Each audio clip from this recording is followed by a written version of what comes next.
Bwana asifiwe.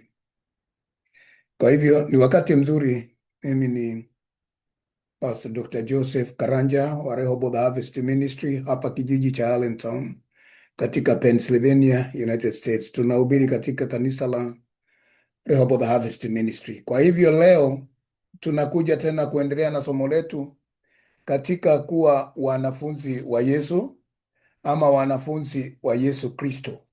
Kwa hivyo wapenzi, tunafanya discipleship sehemu ya 6. Na sasa tunaona ya kwamba wiki iliyopita tuliweza kuguzia mambo kadhaa ambayo inatuonyesha vile ambavyo inatuwezesha kuwa waokovu na tuwe na imani katika wokovu, ili kitu tunachoamini tuweze kuwa na imani ndani yake ya kwamba sisi tupo ndani yake. Na tunaona neno la mwisho ambalo tulisoma wiki jana ni kwamba katika Injili waraka wa Yohana 5 mstari wa 7 tunaona ilikuwa naye Roho ndiye ashuhudiaye, kwa sababu Roho ndiye kweli.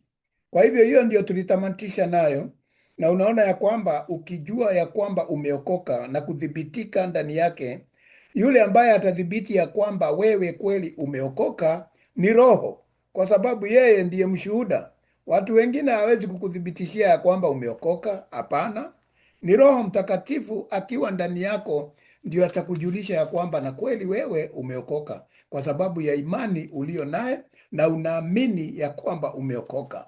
Kwa hivyo ukiwa namna hiyo, ndivyo watu wataanza kuona wokovu wako, kwa sababu dhamiri yako itakuwa hai. Na ukiingia katika majaribu ama katika neno ama dhambi ambayo umetenda bila kujua, mara moja dhamiri yako itakujulisha, na hapo haukufanya vizuri, na utaingia katika hali ya kutubu, na mara moja unarudi katika hali ya kutakasika. Kwa hivyo leo katika sehemu hii ya 6 tunaangazia ya kwamba tuone ya kwamba nini huleta uthibitisho wa wokovu ndani ya maisha yangu. Ni lazima, yani maisha yangu na maisha yako, ni nini ambacho kinaleta uthibitisho juu ya wokovu? Kwa sababu kila kitu ambacho unaamini lazima uone matokeo yake, lazima uone imani ulio naye ndani yake. Je, unaona mkienda pamoja na Mungu? Hapo lazima uangalie mambo ambayo yanatusaidia. Ni kweli waweza kuwa na tashwishi, yes, wakati mwingine unaweza kuwa na tashwishi, unasema na kweli nimeokoka, kulingana na mambo yale yanakuzunguka ya wokovu. Wakati mwingine yani unaweza kuwa hivyo kwa sababu uko katika hali ya wanadamu, lakini hii husababishwa na shetani ambaye ni mwongo, hutaka kuliangusha neno la Mungu. Mambo hayo unayoyaona wakati yanakuja hali ya kuwa na tashwishi kama hiyo, unajua ama unagundua ya kwamba mara moja ni shetani ambaye anataka kuangusha neno la Mungu ndani yako. Na mara moja ukisha mtambua, hauwezi kumkubalia tena awe na kikao ndani yako. Unamkataa, unamwambia shetani ondoka, sababu tunajua mipangilio yako mibaya. Na unajua shetani yupo, na shetani ana wafuasi wengi sana ambao wanaenda pamoja nao. Kati yao ni malaika walioanguka pamoja naye kule mbinguni, na vile vile wale ambao tunawaita demon, hawa mapepo ambao watu wanaokufa katika hali ya kutokumjua Mungu, na mambo ya wanyama wengine wakifa, na wengine walio katika ulimwengu wa anga. Unaposikia sisi wa Kristo ambao tumegundua siri ya kujua neno la Mungu vizuri, hatusemi Mungu akuweke mahali pema peponi. Hapana, tunasema Mungu akuweke mahali pema, mahali yalipo na wewe uwepo, kwa sababu hapa peponi kuna mambo mengi sana. Roho nyingi ziko mahali pale, ndizo tunaziita demon, mapepo ambao wanakaa pale, na malaika walioanguka na wengine. Kwa hivyo wakati unakaa pale inakuwa ni vita kila wakati, hata roho yako ikienda pale ni vita kila wakati. Kwa hivyo hebu tuangalie neno ambalo shetani, tutadhibiti namna gani shetani yuko duniani na yeye hutujaribu. Neno katika Injili ya Yohana 8 mstari wa 44 inasema nini?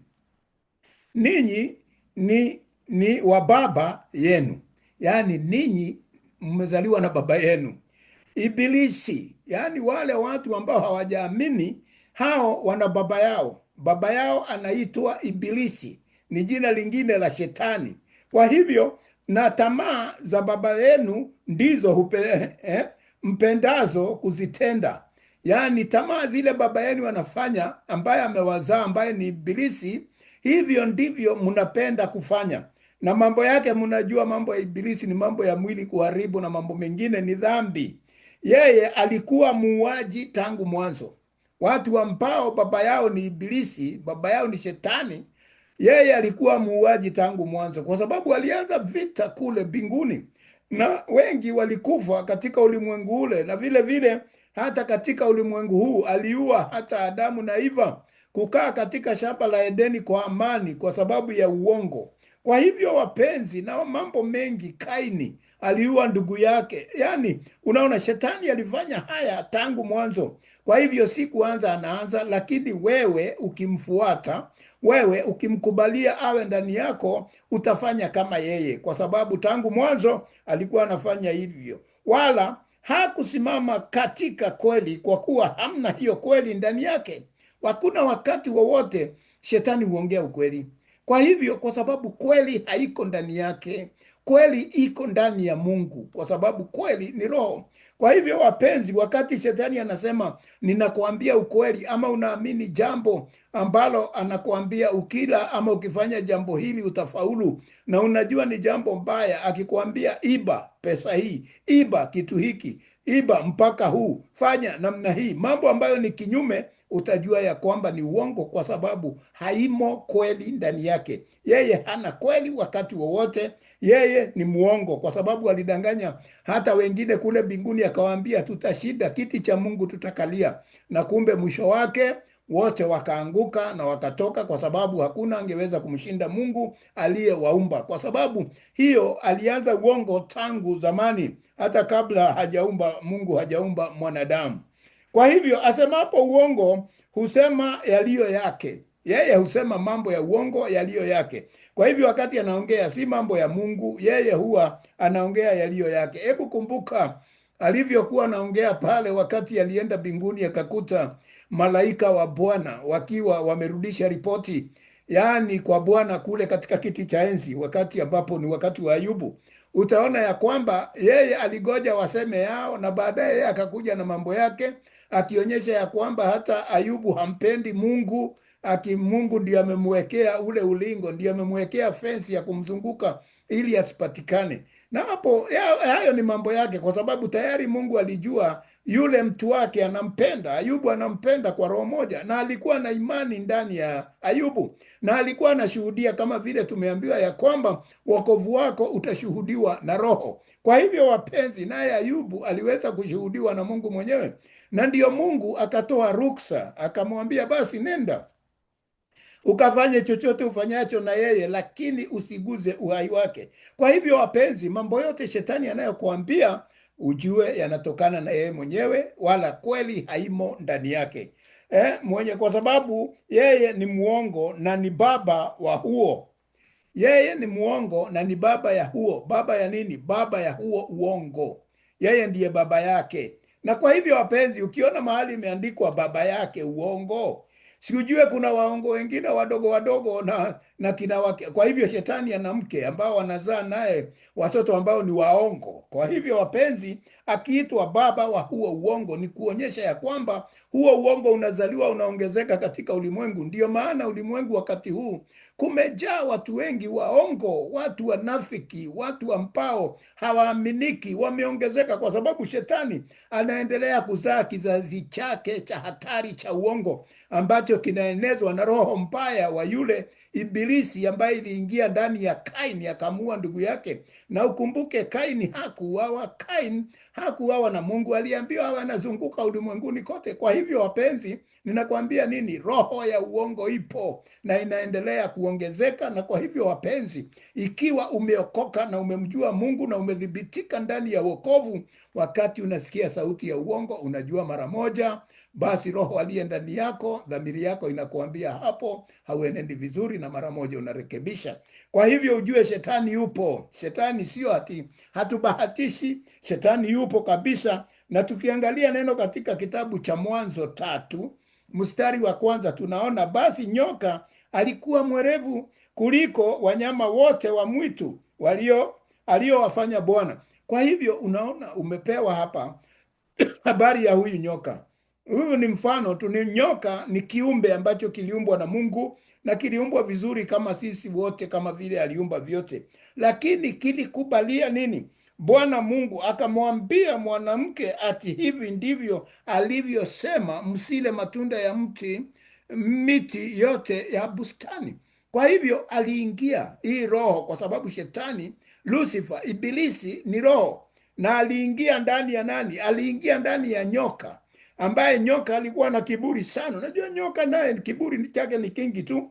Alipoingia ndani, yeye alitumia huyo joka kwenda kumdanganya huyu mwanamke ambaye anaitwa Eva, na wakati alimdanganya, alimuuliza swali ambalo ni la uongo tu. Ukilisoma vizuri utaona ati, anaanza na jina ati, hivi ndivyo alivyosema Mungu, msile matunda ya miti yote ya bustani. Yeye hakujua ni mti gani wamekatazwa, unaelewa? Kwa hivyo, kwa sababu gani? Kwa sababu amesema miti yote.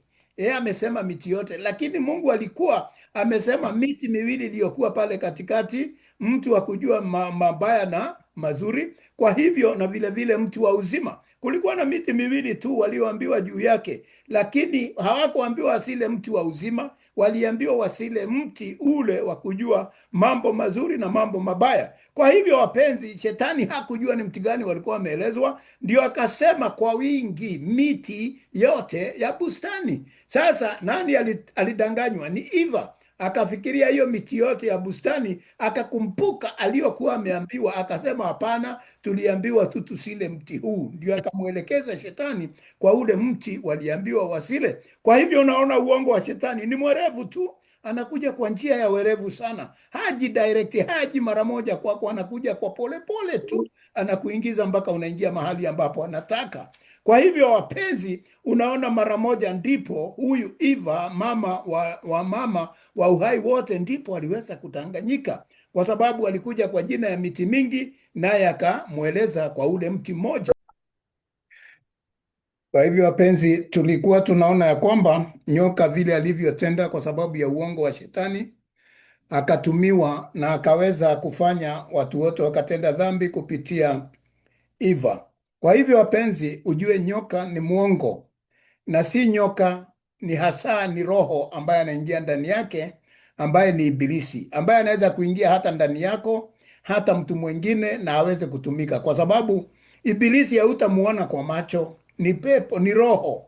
Kwa hivyo wapenzi, chombo chochote ama kitu chochote kinachokubali kutumiwa na yeye, roho huyo anaingia ndani yake. Kila kiumbe kikikubali kutumiwa, anaingia roho yake, ndio ndani yake.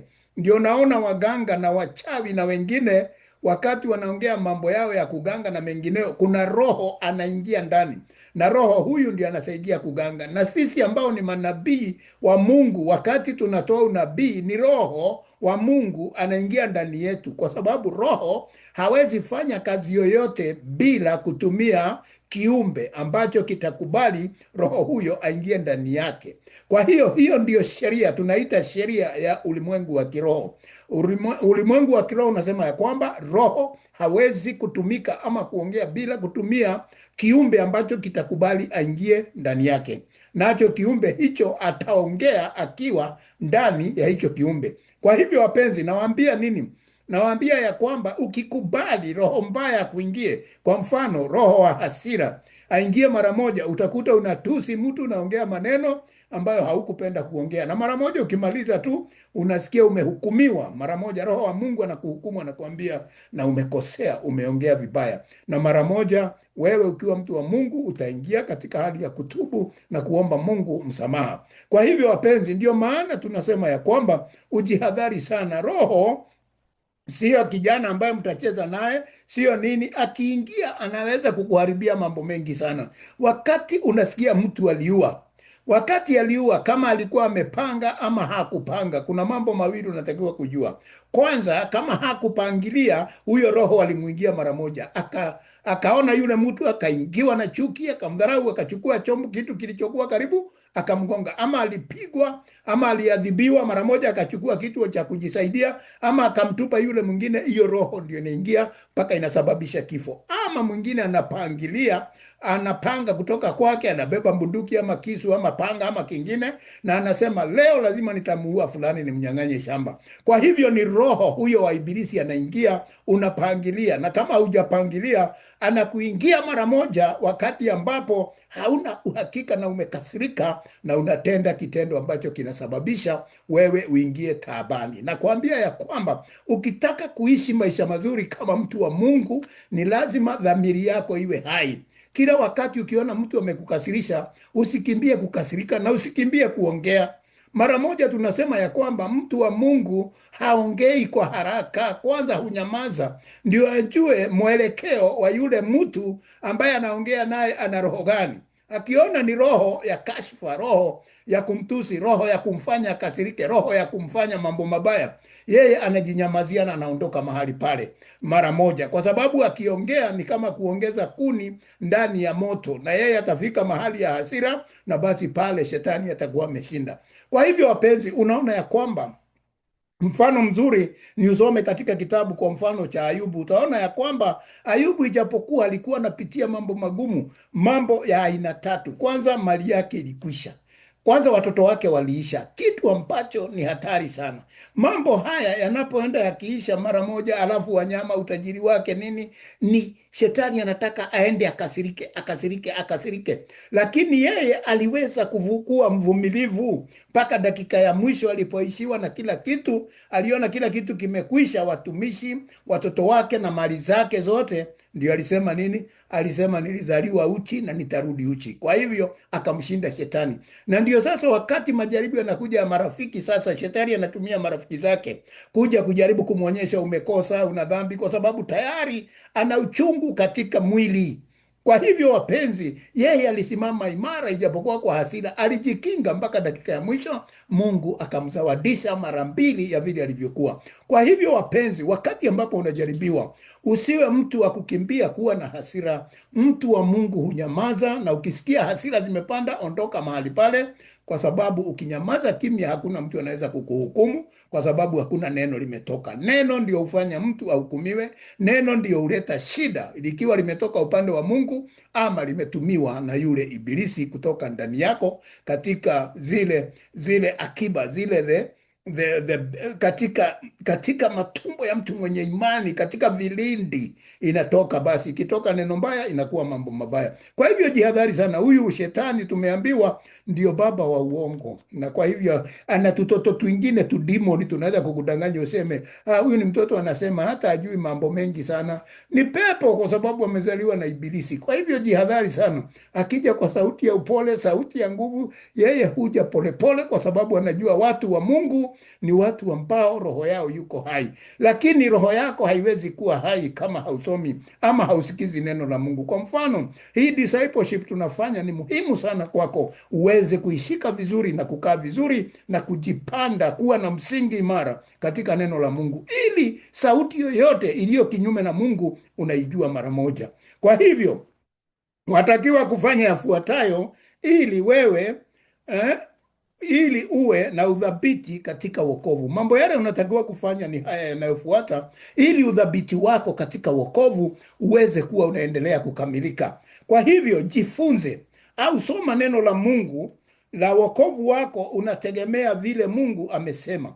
Yaani ukisoma neno la Mungu ndio unasikia sauti ya Bwana, ndio unasikia Bwana akikuongelesha, na hapo ndipo unajua Mungu anasema nini. Lakini sio kwa vile unadhani au unahisia au unafikiria. Yani isiwe ni vile wewe unadhani ati mimi nadhani naweza fanya hivi. Hapana, enda kulingana na maandiko, kwa sababu ikiingia ndani yako, ile hukumu unatoa ama neno unalotoa linatokana na Mungu, na hauwezi kuwa, kwa sababu ataongoza ulimi wako. Utakuwa unaongea mambo yanayomhusu, na mahali ambapo hauna uhakika utaona unanyamaza kwanza mpaka Mungu akunene uenende kwa dakika, kwa njia hii. Kwa hivyo usifanye mambo kwa hisia zako. Na kwa hivyo kwa wakati mwingi utaona Wakristo wengi wameweza kupotezwa katika hali ya ngono, hali ya mapenzi, wakati ambapo wanakaa na mke na msichana ama mtu yeyote ama mume asiye wake, na wanakaa mahali ambapo wako peke yao. Hapo shetani anaweza ingia. aweze kumdanganya, si mko peke yenu, si mko vizuri, hakuna mtu anajua, hii ni siri yenu. Unaona, anawadanganya mpaka unaona, na hisia zenu zinaamka. Hisia zenu zikiamka, basi mnaingia katika tendo kama lile, na mkiingia katika tendo immediately, mara moja mkisha maliza unakumbuka, nimeokoka, nimekosa, ama unajua mara moja umekosa, na unaanza kusikia unajilaumu. Unaweza kuwa njia ni mbili hapo, unaweza kutubu ukarudi katika njia za Bwana, kwa sababu hakuna kosa ambalo Mungu hasamehi. Ama ukiwa hauna wingi wa neno, utasema sasa nimeanguka, Mungu hawezi kunikubali tena, kwa sababu hauna wingi wa neno, hauelewi neno, na basi utaendelea katika hali hiyo ya uzinifu na kuingia ndani ya hiyo dhambi, na baadaye utakuta kabisa umeondoka katika wokovu na hauwezi kurudi tena. Kwa hivyo ndio nawaeleza ujihadhari sana, kwa sababu ni vizuri wakati wote ukijua wewe haujakuwa katika neno kwa undani sana, ujihadhari na mahali ambapo panaweza kukupeleka ukatenda dhambi. Mambo ya kuingia mahali ukiwa peke yako, mambo ya kutembea mahali peke yako, ama kwa dada, kwa ndugu fulani peke yako bila kuwa na mwingine, mko wawili, basi kama unajua hauna nguvu zile za kiroho na kuelewa vizuri msimamo wako, basi unaweza kuingia katika majaribu na unajaribiwa na Shetani. Nimewaambia hapana mtoto ambaye mnaweza kucheza naye useme ati huyo akija nitamuweza, hata nikiwa na fulani niwezi, mimi nimesimama imara. Hapana, Shetani ni hatari sana. Ukae ukijua ya kwamba Shetani ataweza kukuingiza katika majaribu, na baadaye utakuwa na kitu mnaita kwa Kiingereza regret, kama ningalijua. Kwa hivyo wapenzi, tuangalie Timotheo wa pili 3 mstari wa 14 na 15. Tunaona ya kwamba bali wewe ukae katika mambo yale uliyofundishwa na kuyahakikisha na kuyahakikisha. Kwa hivyo unakaa katika ile mafundisho ambayo ninafunza kwa sasa, mafundisho ambayo tunafunza kutoka katika neno la Mungu, kwa maana unajua ni akina nani ambao ulijifunza kwao. Na lazima ujue umejifunza kwa nani. Ni nani alikufunza hili neno? Ni nani alikuendeleza? Ni nani? Mlisoma maandiko wakati anakufunza? Aliweza kudhibiti ama aliongea tu na akaenda? Hamkuona maandiko ili kudhibitisha jambo hilo kama ni kweli. Kwa hivyo unaona hapa Paulo anaongea na Timotheo, anamwambia lazima ajue ni walimu gani, ni nani waliomfunza lile neno na lilitoka wapi. Kama haujui mahali limetoka, kama unajua walimu hao sio dhabiti, tafadhali uangalie sana, kwa sababu kumekuja hata walimu ambao watakuwa wanafunza mambo tofauti. Kwa hivyo utaona hata dini zingine wanafanya mambo ambayo si mazuri, na kabisa hata ukiwa pale unaona hapo watu hawa hawaenendi vizuri, na wewe ukijua namna hiyo unalinganisha hiyo na maandiko. Kwa hivyo lazima ujue ni nani anayekufunza neno la Mungu, na kama analisoma neno la Mungu na unaona mwenyewe kweli hilo neno limeandikwa hivyo. Kama vile sasa tunaenda tukisoma kila neno wakati ninapofunza, ili kukudhibitishia ya kwamba neno hili limeandikwa na limetoka kwa Mungu, na Roho wa Mungu anakuwa pamoja nasi. Kwa hivyo ujue ni nani wanaokufunza neno la Mungu. Hiyo ni njia moja ya kujua kama uko katika wokovu. Na ya pili ni ya kwamba na ya kuwa tangu utoto umeyajua maandiko matakatifu ambayo yaweza kukuhekimisha hata upate wokovu wa imani iliyo katika Kristo Yesu. Kwa hivyo tangu ulipookoka, ndio tunasema tangu utotoni mwako, tangu ulipookoka uangalie vile ambavyo umeenda ukisoma neno, vile ambavyo kwa sababu ya kusoma maandiko matakatifu kila wakati tangu ulipojuana na Mungu na akakuokoa mara moja, hiyo ndio ambayo utafanya nini? Ndio ambayo utaendelea naye ukijua ya kwamba wewe umeokoka na uko katika njia nzuri, na imani yako itaendelea kuongezeka. Imani yako ikiendelea kuongezeka, haiongezeki kwa ibilisi, haiongezeki kwa watu wenu, haiongezeki kwa manabii, haiongezeki kwa watu kama hao, inaongezeka katika Kristo Yesu. Iwe inaongezeka katika Kristo Yesu. Siku hizi unajua watu wameamini sana wachungaji na manabii kuliko vile wanamwamini Kristo Yesu, kuliko vile wanaamini Mungu. Anasema kama pastor hajasema, kama nabii fulani hajasema, kama muombezi fulani hajasema, basi hiyo si neno la Mungu. Kwa hivyo uangalie sana, usiweke imani yako kwa mtu, uweke imani yako kwa Yesu Kristo. Kwa hivyo ni vizuri kumwamini yule anayefunza mambo ya Yesu Kristo, kwa sababu anapitia ndani yake. Lakini usiamini mtu. Nimeona katika dini nyingi wakati huu watu wanasema mchungaji wetu fulani, huyo ndio, kama hajasema Mungu hajaongea, ama nabii fulani ama fulani. Angalia, usiingie katika hiyo mtego. Na sisemi watu ni wabaya, na sisemi wahubiri ni wabaya, sababu hata kina Paulo, kina Petro, kina wengine walikuweko, na sisi tuko, na wewe uko. Lakini kitu ni hapa, nataka uangalie kama mafunzo anayefunza inatokana na Mungu ama inatokana wapi. Kumbuka siku za Apolo katika Agano Jipya, katika kitabu cha Mitume, utaona ya kwamba Apolo alipoenda kuhubiri, alihubiri vizuri sana na watu wakakubali na wakaokoka. Lakini alipokuwa amewahubiria kila kitu, Filipo waliporudi huko waliwauliza, je, mlipohubiriwa mlijazwa kwa Roho? Na alipowauliza hivyo akasema hapana, basi akawaombea Roho. Kwa hivyo unaona nini? Apolo alifunza vizuri sana, lakini kuna kiwango ambacho hakuwafikisha watu mambo ya kuwa katika Roho, yaani Kristo Yesu. Ndio maana tumeambiwa imani yetu iliyoko katika Kristo Yesu. Imani lazima iishie katika Kristo Yesu, si mambo mengine, si hapo tu ati kuokoka na kukaa hapo. Lazima Kristo awe amejenga kiti cha enzi ndani yako, yaani awe anakaa ndani yako. Kwa hivyo wapenzi, hilo ni jambo ambalo unatakiwa kuliangalia kwa maana sana. Na utajuaje Kristo anakaa ndani yako? Utajua kwa sababu dhamiri yako itakuwa hai, na itakuwa ni vigumu sana wewe kujaribiwa, na utakuwa unapenda kusoma sana neno la Mungu na kuimba tenzi na hata zaburi za mambo ambayo ni Mungu. Na vile vile mambo utakayokuwa ukisikiliza sana, hata katika runinga, hata katika redio zako zaidi, utasikia dhamiri yako inakuambia sikiza mambo ama nyimbo zinazotokana na Mungu. Kwa hivyo utasikia dhamiri yako itaenda ikikufunza tu, na utakuta tayari umeingia, kwa sababu kumbuka, kile ambacho ulacho kwa mtu wa juu kinafanya mwili wako unenepe. Hicho kinachosaidia mwili wako ni hivyo hivyo katika roho. Kile ambacho unasoma na kusikia na kuingiza katika masomo yako yote, hicho ndicho kitakufanya vile unatakiwa kuwa. Kwa hivyo ukisoma mambo mengi ya dunia, mambo ya pornography na mengine, utakuwa hivyo hivyo. Roho kwa Kristo hawezi kuonekana ndani yako. Kwa hivyo wapenzi, unakuwa katika hekima na katika upate uokovu kwa sababu ya imani na mambo unayopitia na mambo unayosoma na mambo unayosikia. Kwa kweli utasikia mambo mengi, lakini yale hayakuhusu, achana naye. Chukua yale ambayo yanakuhusu katika imani yako. Kwa hivyo wapenzi, hayo ndio mambo tunatakiwa kufanya na mambo ambayo tunatakiwa kuangalia kwa makini sana. Mshukuru Mungu kwa kipawa cha wokovu.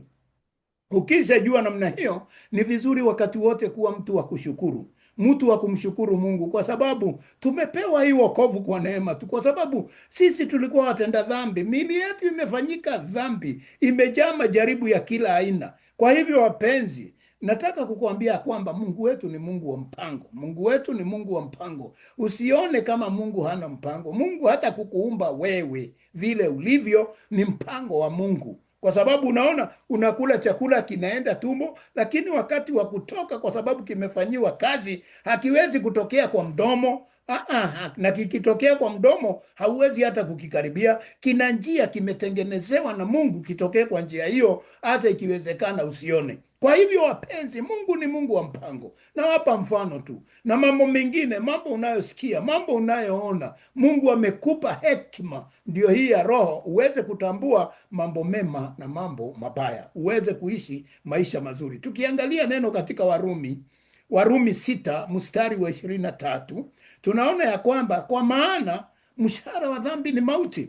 Wakati ambapo utafanya dhambi, usitarajie mshahara mwingine, usigojee malipo ingine yoyote. Kitu chochote unachotenda dhambi, kama ni dhambi ya uzinifu, utaona pengine ukapatwa na magonjwa mabaya, mwisho wake ni kifo. Kama ni mambo ya uongo, mwisho wake ni kuingia gerezani na pengine kupigwa kule na kuishia kule na kutokupatikana tena. Kama ni kitu chochote unafanya kinyume na sheria za Mungu, mwisho wake ni mauti. Itakuua, itakumaliza. Angalia dhambi ya aina yoyote, ulevi na kupeleka kuanguka mitaro wapi, namna hiyo. Mambo ya kuongea mambo ya wengine inakuletea vita katika nyumba yako. Kwa hivyo ndio tunasema mshahara wa dhambi, malipo yote ya mambo mabaya unayofanya. Na dhambi, niliwaambia, dhambi ni ya mwili huu, mambo ambayo yatadhuru mwili wako, na mwili wako ukidhuriwa, roho hawezi kukaa katika mwili huo, lazima anaondoka. Kwa hivyo tayari mwili unakufa. Kwa hivyo wapenzi, mbali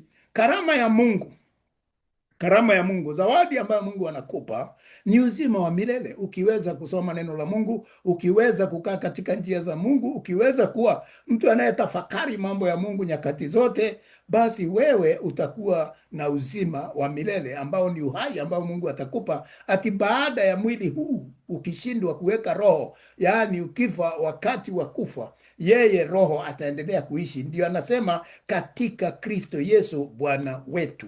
Kwa hivyo karama ya Mungu ni uzima wa milele katika Kristo Bwana wetu. Yaani hata maisha ya mwili huu ikiisha, wakati huko uzimani huu wa mwili unaoonekana, unaodhibitika, basi roho yako itaingia katika Kristo Yesu Bwana wetu. Kwa hivyo utaendelea kuishi. Kwa hivyo hautakufa, utaendelea kuishi kwa sababu Bwana anaishi. Hakuna faida ya dhambi ila kifo tu. Usigoje kuwa na faida yoyote katika dhambi. Mtu yote anatenda dhambi, na hakuna dhambi kidogo, tafadhali. Hati hapo nilifanya ni kadogo tu, hapana. Dhambi ni dhambi.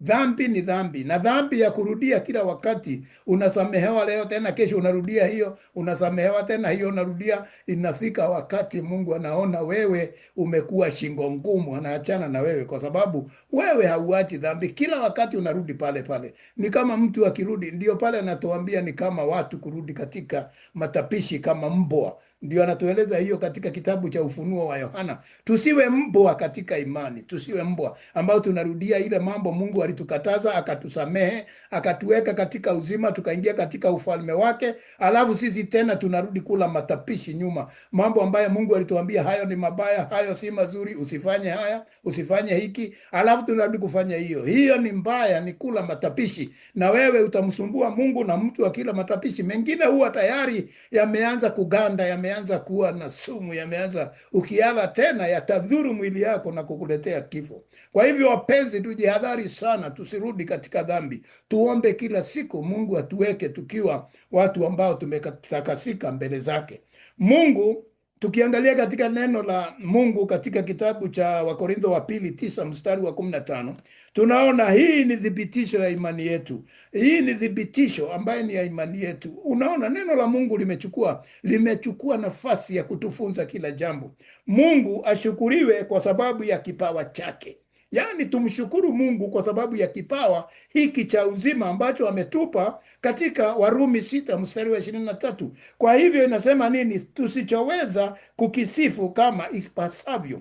Yaani hiyo karama, hiyo kipawa ambacho Mungu ametupa, hata hatuwezi kukisifu kama vile inatakiwa tukisifu. Yaani kwa Kiingereza mnasema is beyond, ni vile hatuwezi kueleza wema huo wa Mungu kutusaidia hivyo kutufanya tuishi. Na wapenzi, wacheni waambie siri hapa. Ukiwa umejazwa na hili neno la Mungu ndani yako, ikiwa umejua kipawa hiki Mungu ametumpa, unajua unaweza kujiongeza hata uhai. Unaomba Mungu, unamwambia tafadhali, ninakuomba nipone katika, kwa sababu roho wa Mungu yuko ndani yako. Ukimwambia afanye, anaenda akifanya upya kila sehemu ya mwili wako. Hata kama umetoka laini za uzee, unaona ameanza kuzinyorosha polepole. Si lazima utumie marashi. Neno la Mungu linabadilisha kila kitu, kwa sababu zile cells zile zinafanya wewe ukuwe mzee ama namna gani, ni Mungu anayezifanya. Ni Mungu ametangaza hayo, na ukimuomba utakuta unakufa kwa sura nzuri tu, unakaa vizuri, unaishi maisha mazuri. Anafanya upya mwili wako, anakupa miaka, kwa sababu amesema ati katika nyinyi wale wanaoamini. Kumbuka tulisoma neno hilo, tuliambiwa ya kwamba hakutakuwa, watoto wenu hawatakufa kama hawajafika miaka 100, na watakuwa na zaidi. Lakini yule aliye na shetani hata akifikisha 100 ni mambo ya laana, ni kwa sababu atapitia katika hali mbaya sana. Kwa hivyo wapenzi, tunaweza kuishi kama tunataka kuishi, na kama utaki kuishi unaweza kwenda. Kama utaki kuishi, ni wewe ambaye jitolea unabii, unasema Baba, nitaishi kwa sababu wewe unaishi. I will live because my Redeemer liveth. Kwa hivyo wapenzi, unaona mamlaka tuliyopewa, ndio hiyo naambiwa ni kipawa ambacho tumepewa, ambacho hatuwezi hata kueleza kurudisha shukurani vile inapasa. Yani is beyond, inapita vile tunaweza kuwa na ufahamu wetu, kwa sababu ya upendo huo wa ajabu wa Mungu wetu. Wema wa Mungu hauelezeki. Wema wa Mungu hauelezeki. Hebu kumbuka jinsi ulivyokuwa jana. Jana ulikuwa pengine una mambo unapitia na mengine, lakini ukaona mengine hautaweza. Lakini wakati roho yako ilififia kabisa, Mungu alikufanya hata leo umepatikana na upo na unasikia una furaha, kwa sababu alikuondolea yale kulingana na kipawa chake. Anaenda akitupitisha daraja, ngazi hata ngazi, na kutufikisha mpaka tutakapofika katika Kristo Yesu. Kwa hivyo mafikira ya wanadamu haiwezi kuwa mwisho. Mafikira ya Mungu ndiyo tamati, ndiyo mwisho, nayo ni Kristo Yesu. Kwa hivyo tangazo wazi, ushuhuda mbele ya wengine. Wakati ambapo umejua siri hii, ni vizuri wewe unatangaza ushuhuda, unakuwa mshuhuda wa Mungu mbele ya wengine. Haunyamazi tu. Wakati mwingine utanyamaza peke yako ukiwa mbele ya watu. Nataka kukuambia nini? Na kuambia ya kwamba ukiwa mbele ya wengine, wakikuuliza jina lako, ongeza kidogo. Ukimwambia mimi naitwa fulani, lakini nimeokoka na Yesu ni Bwana, ninamwamini katika yote, hiyo ndio ushuhuda. Wanakuuliza huyo Yesu wako ni nani? Huyo Mungu wako ni nani? Na hapo utawaeleza Mungu ndiye aliniokoa, kuniondoa katika hali, hata wewe anaweza kukuokoa, lakini unatumia kwa hekima. Ndio tunaambiwa ya kwamba uwe mshuhuda mbele ya wengine. Kwa hivyo ukiona katika waraka wa kwanza 4 mstari wa 15 wa Yohana, unaona ya kwamba kila akirie ya kwamba Yesu ni mwana wa Mungu, kila anayekiri, kila anayekubali ya kwamba Yesu ni mwana wa Mungu, Mungu hukaa ndani yake. Wakati tu nakiri Yesu ni mwana wa Mungu, mara moja Mungu hukaa ndani yako, naye ndani ya Mungu, naye sasa yeye anakuwa ndani ya Mungu. Elewa hapa hii chemistry, mnaitaka chemistry, yani vile inaingiana. Ati yule anayekiri ya kwamba Yesu ni mwana wa Mungu, lazima ukiri hiyo, lazima ukubali, lazima unene na kinywa chako. Na niliwaambia wakati fulani wapenzi, na ninawaambia, narudia hapa kwa sababu ya wale ambao wangependa kusikia kwa mara hii tena, ambao hawajasikia.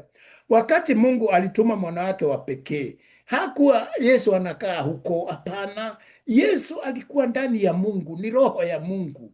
Wakati roho ya Mungu yote ndio alitoa sehemu yake kidogo, hiyo ndio mwanawe, akaituma ikiwa neno ndani ya Maria, akawa na mimba. Hiyo neno chap, hiyo uhai akaitupa ndani, ni yake, ni mwanawe, ametoka ndani yake. Na nikawaonyesha kwa mfano wa maji ndani ya chupa, na wakati maji unaweka kidogo aina ya juisi fulani, maji yote yanabadilika. Alipokuwa mwana wa Mungu na akawa ndani ya Maria, akazaliwa kwa maji na damu. Nataka uelewe ya kwamba ili sisi tuamini, aweze kukaa kama sisi, afahamu, lakini yeye ni mwana wa Mungu, kwa sababu hiyo roho imrudia Bwana. Ukumbuka wakati amesulubiwa msalabani, kabla mkisema amekufa, yeye hakusema amekufa. Inasema ya kwamba akaitoa roho yake kwa Baba, akaiachilia roho yake kwa Baba. Haikufa, ilirudi mahali ilitoka, ni roho ndani ya roho. Na mfano nawaambia, Musa wakati ambapo anakaribia kuondoka, anaambiwa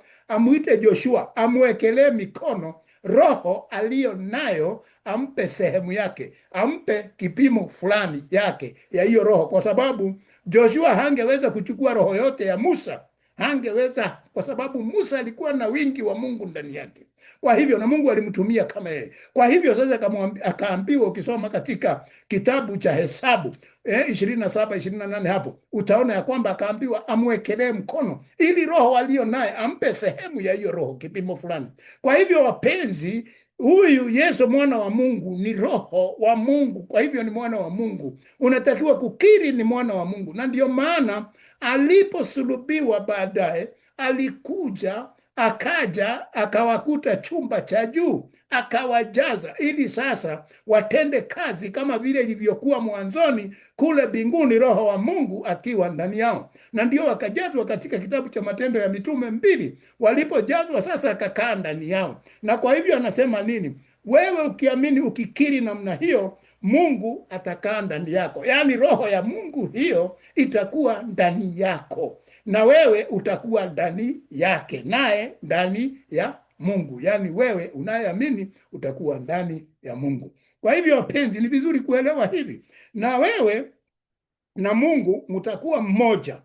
Una nguvu na uweza, roho yako na roho ya Mungu ni moja. Kwa hivyo Mungu atakutumia wewe, kwa sababu kiumbe wewe mtu umekubali Mungu ndani yako akutumie. Kwa hivyo roho yake iko ndani yako. Ukimwamini utaambia mapepo waende na wataenda, kwa sababu ni Mungu yuko ndani yako. Wewe na Mungu ni mamoja, na kwa hivyo wataambia waende na wataenda. Utaomba watu waponye na watapona. Mambo haya lazima ujue, na utajua wakati Mungu amekujilia. Akikujilia na awe ndani yako, kwa sababu Mungu akai mahali pachafu, atakaa mahali palipo safi, mahali ambapo hakuna mawaa. Kwa hivyo akikaa ndani yako, sasa hata utajijua na utaogopa dhambi, utaogopa, na marafiki zako watapungua, kwa sababu wengi wataona hawataki kuwa na wewe, hautaki kuingia vilabuni, hautaki kuingia katika raha zao.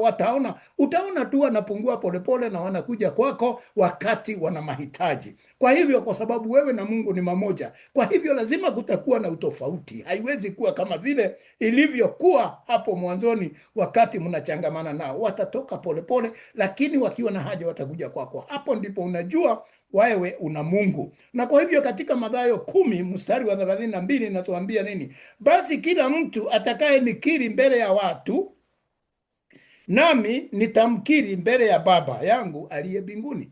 Wewe ukimkiri Yesu mbele ya watu, vile nimewaeleza hapo, na useme ya kwamba ni mwana wa Mungu, naye Yesu anasema mbele ya kiti cha enzi, mbele ya Baba yake, atakukiri wewe. Atasema huyo ni wetu, sisi tunaishi ndani yake. Na Mungu akikukiri wewe, Mungu akisema wewe ni wewe, mambo makubwa yatatendeka. Nakwambia utajiri wa mambo usioamini, mambo usioamini, hali ya kuwa na mwili mzuri, hali ya kuondokewa na majaribu mengi, hali ya kukaa ukiwa na furaha wakati wote, itakuwa ni kwako. Na mambo hayo utakuwa ukijiuliza, ama watu wanakuuliza imekuwaje? Unawaambia haijakuwa chochote, imekuwa ni Mungu tu, kwa sababu Yesu amenikiri mbele ya Baba, kwa sababu na mimi nimemkiri mbele ya watu. Utajuaje unamkiri Yesu mbele ya watu? Kwa sababu watu watajua wokovu wako, na watajua ya kwamba wewe umeokoka. Kwa hivyo umekiri ya kwamba Bwana yu ndani yako, na unaogopa dhambi. Dhambi ni adui yako. Kwa hivyo naye Yesu atakukiri juu mbinguni. Jivunie wokovu. Jivunie wokovu, kwa sababu wokovu ni kitu cha dhamana sana. Iligharimu. Kaa ndani ya ufalme wa Mungu, usiondoke ndani yake. Kula mema ya nchi kwa kutii. Kula mema ya nchi, yani utajiri wote wa nchi ambaye Mungu aliumba hii dunia kwa sababu yetu. Tafadhali uile vizuri na ufurahie, kwa sababu Mungu anasema ukiwa tu utakubali kutii, utakula mema ya nchi. Katika neno linapatikana katika Isaia 1 mstari wa 19. Kwa leo tutakoma mahali hapo, na tumemaliza somo letu la sehemu ya 6, na tutaendelea na sehemu ya 7, discipleship, kuwa wanafunzi wa Yesu. Kwa hivyo Kristo wapenzi, na wale ambao bado hamjaamini, muweze kuamini, muje katika Bwana, kwa sababu yeye ni mwingi wa rehema, na yeye neema yake itatutosha. Kwa hivyo naomba Mungu awabariki, awatende mema, azidi kuwainua mnapoendelea kutafakari neno hili la Mungu, na likae ndani yenu, na amesema ya kwamba litakaa ndani yenu, naye atawashuhudia hata mbinguni, huyu Kristo Yesu aliye mwana